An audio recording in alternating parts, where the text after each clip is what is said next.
Google Cloud Storage is a powerful and flexible platform for storing and managing data in the cloud. To begin using it, you'll need a Google Cloud account.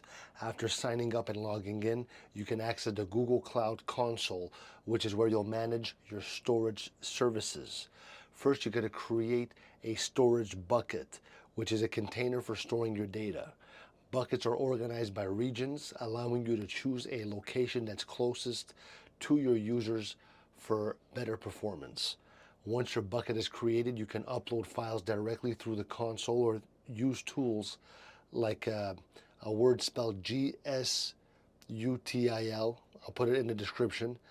A command line tool for interacting with cloud storage, or the Cloud Storage API for more complex workflows.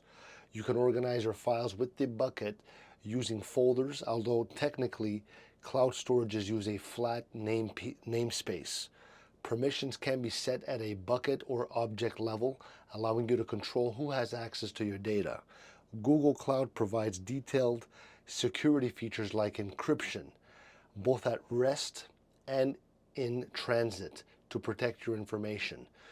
For more advanced usage, you can integrate cloud storage with other Google Cloud services such as Google Compute Engine or Google Kubernetes Engine. I'll put it in the description to build scalable and robust cloud-based applications.